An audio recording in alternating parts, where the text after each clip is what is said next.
आज से लगभग 5 साल पहले गूगल पर यूं ही सर्च करते हुए एक प्लेस पर नज़रें थम सी गई थी और वो थी मुनस्यारी। तब मैंने सोचा था कि यहाँ पर ज़रूर जाना है, पर कब कैसे नामालूम था।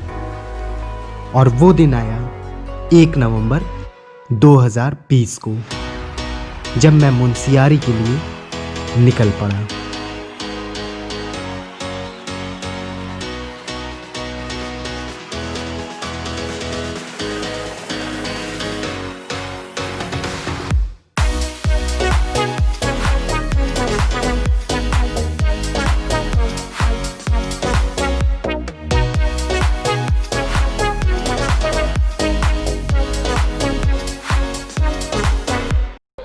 अभी सुबह के 6:40 हो रहे हैं और मैं कौसानी से जा रहा हूँ मुनस्यारी के लिए। मुनस्यारी मेरी लास्ट स्टॉप होगी उत्तराखंड की इस ट्रिप में, और मैं स्कूटी से ही जा रहा हूँ। और बैग वगैरह अपने सारे ले लिए हैं, होटल में चेकआउट कर दिया है। और जो दूरी है हम कौसानी से मुनस्यारी की लगभग 165 किलोमीटर की है। इस दूरी में कुछ प्लेसेस भी पड़ती हैं जिनको मैं कवर करते हुए ही जाऊंगा, इसलिए शायद मुझे पहुंचने में 2 दिन का टाइम लग जाए। मतलब कि बीच में मैं 120 किलोमीटर के बाद स्टे करूंगा, और फिर अगर टाइम बचता है तो मैं चला जाऊंगा, आगे भी पहुंच जाऊंगा। 1 दिन में भी कर सकता हूं मुनस्यारी, बट देखते हैं रोड की क्या कंडीशन होगी और कितना टाइम लगता है, उस पर सारी चीज़ें डिपेंड करेंगी। बट मुनस्यारी जाने के लिए मैं बहुत ज़्यादा एक्साइटेड हूँ, क्योंकि मेरी ये क्या बताऊँ, मैं बहुत दिल से मेरी तमन्ना थी कि मैं वहाँ पे जाऊँ। जब मैंने गूगल पे फ़ोटो फर्स्ट टाइम इसकी देखी थी तो बहुत तमन्ना थी कि वहाँ पे जाऊँ, और अब मैं इसके लिए निकल रहा हूँ, तो बहुत ज़्यादा एक्साइटेड हूँ। कहते हैं जब पेट भरा होता है तो दिमाग भी चलता है, और सोलो ट्रिप करते हुए आपका दिमाग का दुरुस्त होना बहुत ज़रूरी है। इसलिए रास्ते के लिए मैंने दूध और कुछ फ्रूट्स का इंतज़ाम किया। मुनस्यारी तक पहुंचने के लिए मैंने अपनी जर्नी स्टार्ट की थी नैनीताल से, जिसके रास्ते में मुक्तेश्वर, अल्मोड़ा और कौसानी को कवर करते हुए मैं आगे बढ़ चला था। मैंने अपनी पिछली वीडियो में बैजनाथ तक कवर किया था, और बैजनाथ के बाद सबसे पहले आता है बागेश्वर, जहां कभी टूटे फूटे रास्तों तो कभी बिल्कुल सपाट सड़कों से होते हुए मैं बागेश्वर पहुंच रहा था। बैजनाथ से बागेश्वर का रास्ता हर वो खूबसूरती अपने आंचल में छिपाए हुए चल रहा था, जिसे देखने के लिए मैं ये ट्रिप कर रहा था। अभी मैं पहुंच चुका हूं बैजनाथ से बागेश्वर के रास्ते पर, और ये रास्ते सच में आपका मन मोह लेंगे। नदियाँ आपको दिखेंगी, पहाड़ दिखेंगे, लंबे लंबे चीड़ के पेड़ दिखेंगे, प्यारी सी धूप होगी, और ऐसे मौसम में और ऐसे प्राकृतिक दृश्य को देख के आपका मन सच में प्रसन्न हो जाएगा। आप अपने साथ ग्लव्स ज़रूर रखें, रुमाल रखें, मास्क रखें, पानी की बोतल रखें, ये ज़रूरी चीज़ें ज़रूर रख लें। साथ ही जो विंटर की कैप होती है वो भी आप रख लें, ताकि आपको ठंड का एहसास ना हो। जैकेट वगैरह अच्छा रखें, शूज़ वगैरह भी अच्छे होने चाहिए, और जो आपके सॉक्स होने चाहिए वो ऊनी होने चाहिए। तो इन चीज़ों का बहुत ध्यान दें, क्योंकि ठंडी बहुत होती है और आप ऐसे जाएंगे तो आपको ठंड लग सकती है, बीमार पड़ सकते हैं। इसलिए हमेशा सेफ्टी का बहुत ज़्यादा ध्यान दें। और इन्हीं व्यूज़ को अपनी आँखों में समेटते हुए जल्द ही मैं बागेश्वर पहुँच गया, जो बाहर से देखने में एक छोटा सा टाउन दिख रहा था, और अंदर से एक बसी हुई प्लेस थी।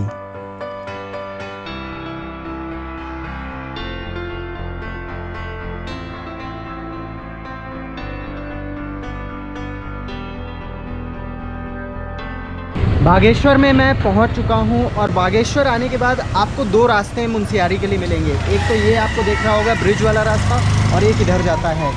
इस रोड से जाते हैं तो लगभग 143 किलोमीटर आपको मुनस्यारी पड़ेगा, और इधर से जाते हैं तो लगभग 127 किलोमीटर पड़ेगा। तो मैं अभी 127 किलोमीटर वाले रास्ते से ही जा रहा हूँ। मैंने पूछा है कि कौन सा रास्ता सही है, तो दोनों रास्ता ही, रोड तो दोनों की अच्छी है। मैंने लोकल से पूछा है, तो क्यों ना 127 वाले से जाया जाए, लंबे रास्ते से क्यों जाए। तो अभी मैं इसी रास्ते से कपकोट होते हुए बागेश्वर मुंशियारी पहुँच रहा हूँ। पेट्रोल की टंकी तो फुल थी, लेकिन स्कूटी की छोटी सी टंकी में पेट्रोल खत्म होने का डर तो हमेशा ही होता है। इसलिए बागेश्वर में बॉटल में एक्स्ट्रा पेट्रोल फिल कराया, क्योंकि next petrol pump directly Tejam में था, जो कि मुंशियारी से लगभग 45 किलोमीटर पहले पड़ता है। हालांकि अगर मैं दूसरे रूट से जाता तो अगला पेट्रोल पंप थल में मिलता। बागेश्वर में ब्रेकफास्ट के लिए कुछ दुकानों पर गया तो वहां पराठे, अंडे, मोमोज या चाउमीन ही मिल रहे थे, जो मेरे लिए बिल्कुल सूटेबल नहीं थे। इसलिए अपने साथ लिए फूड्स पर ही मुझे डिपेंड होना पड़ा।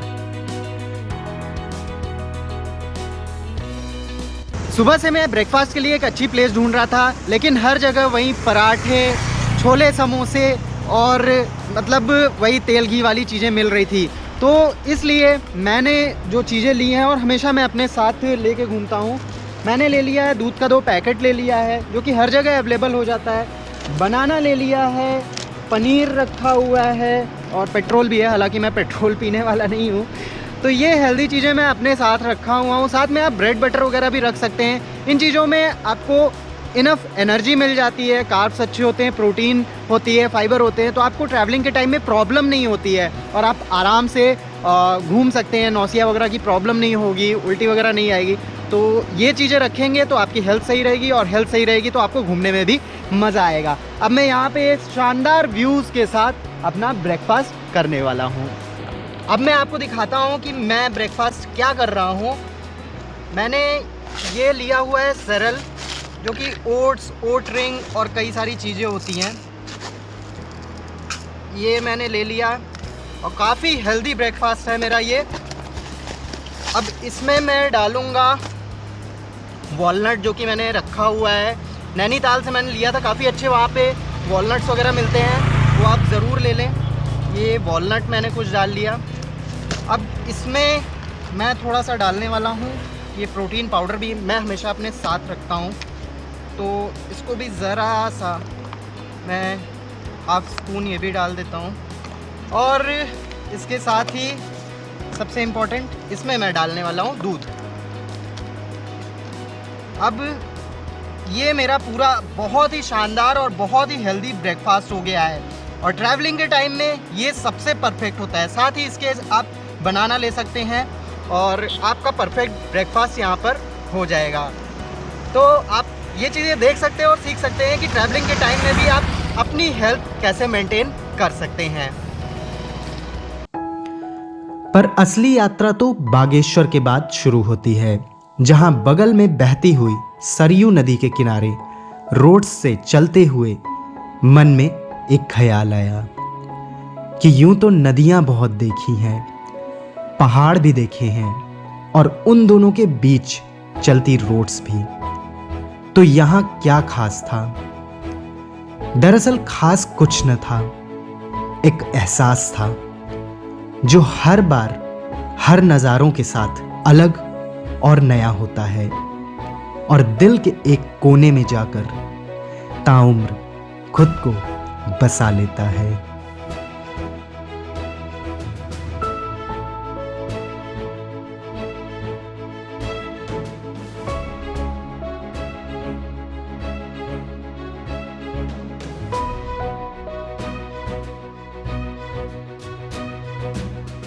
मेरी स्कूटी पिछले 4 दिनों से लगातार चल रही है और नहाई नहीं है, तो मैं सोच रहा हूँ इसको थोड़ा नहला धुला दूँ। पहाड़ों पर ऐसे बहुत जगहों पे आपको पानी वगैरह गिरते हुए दिखेंगे, जिससे लोग वैसे भी गाड़ी वगैरह धोते हैं, और मैं भी इसको थोड़ा क्लीन कर दे रहा हूँ, क्योंकि बहुत ज़्यादा गंदी है भाई। इसी के सहारे चलना है, आगे तक का सफ़र करना है, तो ज़रूरी है कि साफ़ सफाई बनाए रखें। अब 10 बज चुके थे और मैं कपकोट भी पहुंचने वाला था। कपकोट को आप मुंशियारी के पहले पड़ने वाला एक एक्टिव प्लेस कह सकते हैं, जहां पर मार्केट्स हैं, क्योंकि इसके बाद डायरेक्ट मुंशियारी में ही आपको लोग और मार्केट्स दिखेंगे।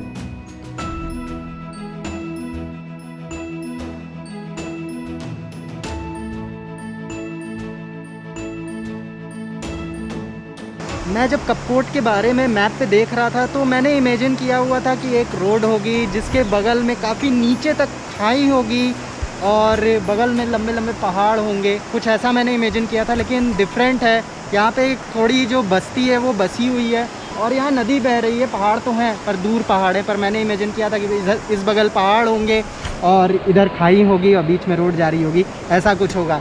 लेकिन यही इमेजिनेशन आपको अब मैं कराऊंगा। आप जब इसको देख लोगे तो आपको पता चल जाएगा कि एग्जैक्टली ये प्लेस है कैसी, और कोई भी प्लेस कैसी है, यही मेरा पर्पस होता है कि आपको उसका रियल पिक्चर मैं दिखा सकूं।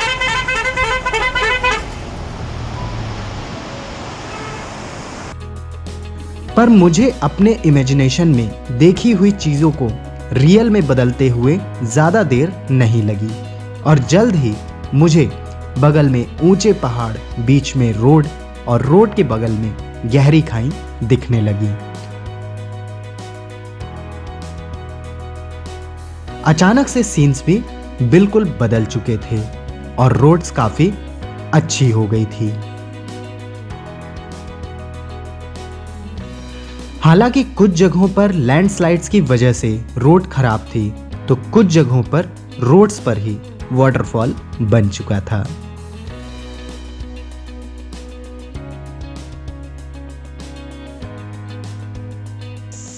ऐसे वीरान रास्ते में अगर आपकी गाड़ी खराब हो जाए तो क्या होगा।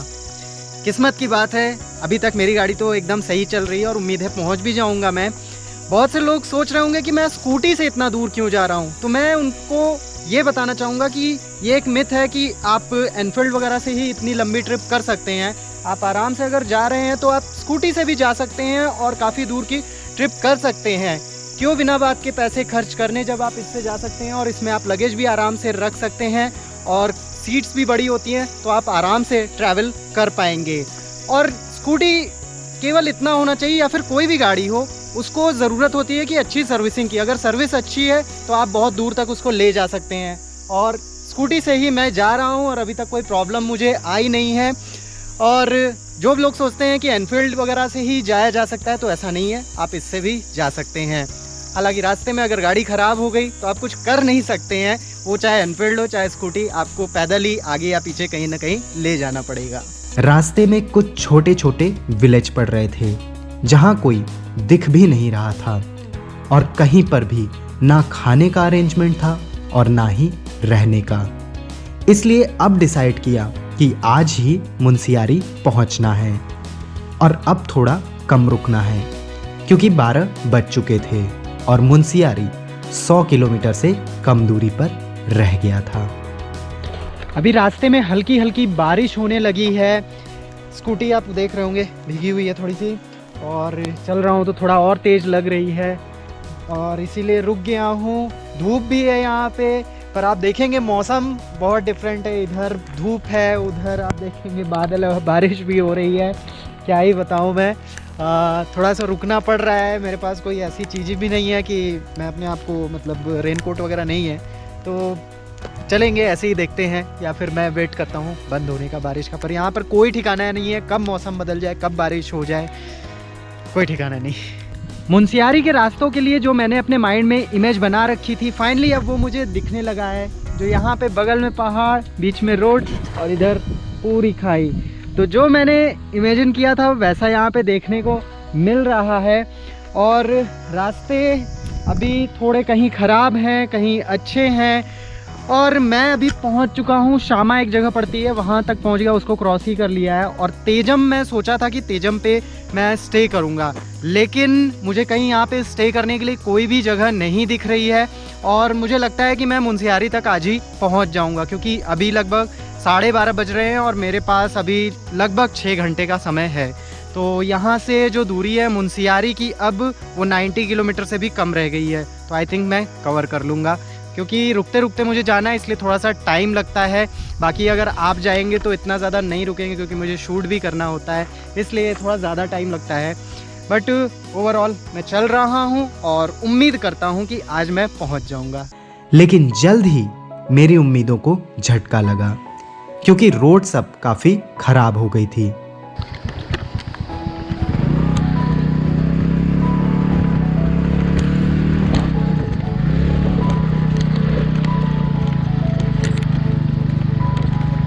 पर कहते हैं ना कि कुछ अच्छा होने के पहले थोड़ी परेशानी तो फेस करनी पड़ती है, और उस परेशानी का रिजल्ट भी अब आ चुका था।